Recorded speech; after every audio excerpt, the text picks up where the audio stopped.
Among the indigenous people who inhabited the northwest coast, those who used dugout canoes rarely ventured far from shore. In contrast, those tribes that built hide-covered kayaks paddled out to the middle of the Pacific without giving land a second thought.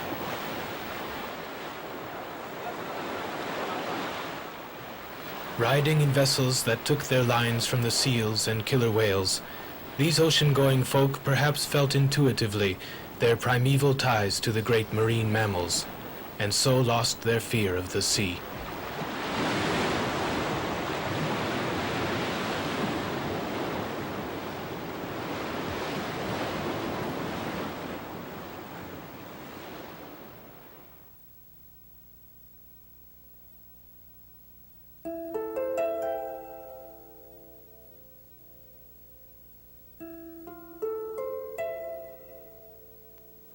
Well, I would think of solar sails as a very good way to travel around in space.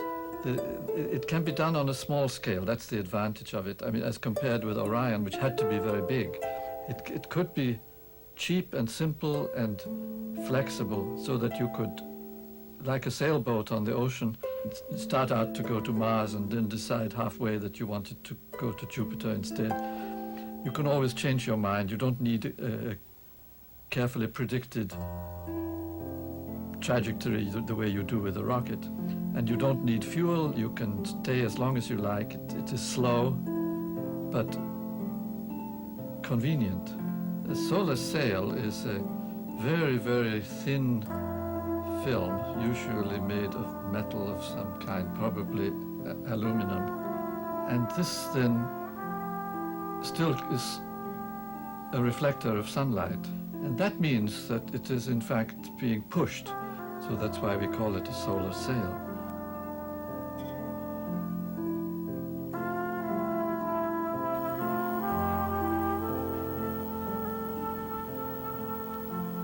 At 6 in the evening, the sun had 5 hours elevation left, yet it was already difficult to see westward.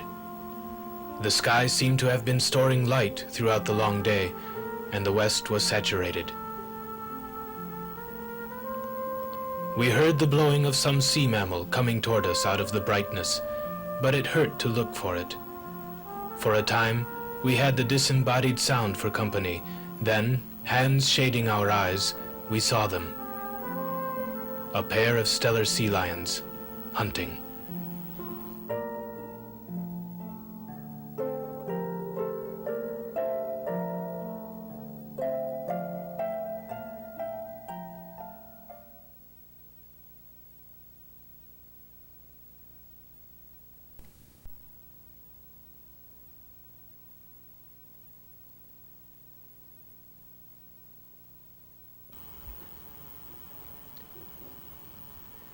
The sun was low above the western mountains when we spotted the village of Angoon.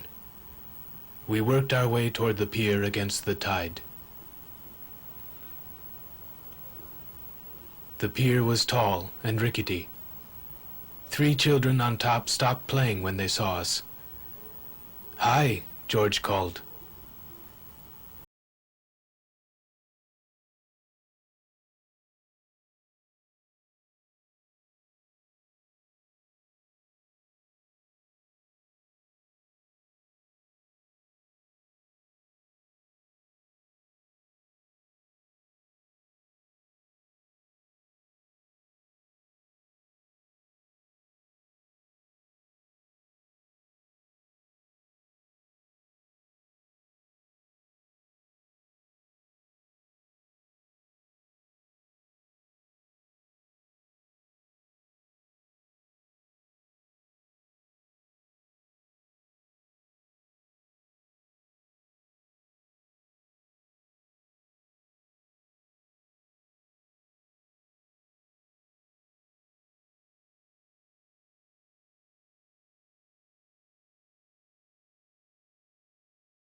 have this certainly a feeling that mind is very much a part of the universe. We see that. This is something we observe, that mind is visible in various places in the universe, and mostly, of course, in our own heads.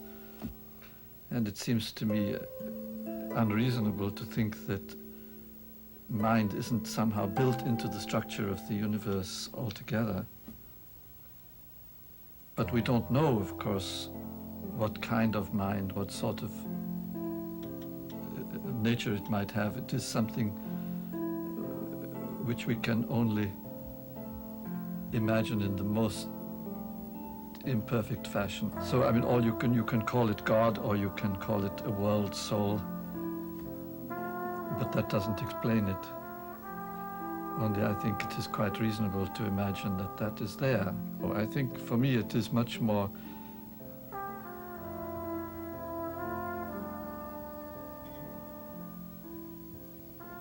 an intellectual belief rather than a feeling. I don't claim to be a very religious person myself.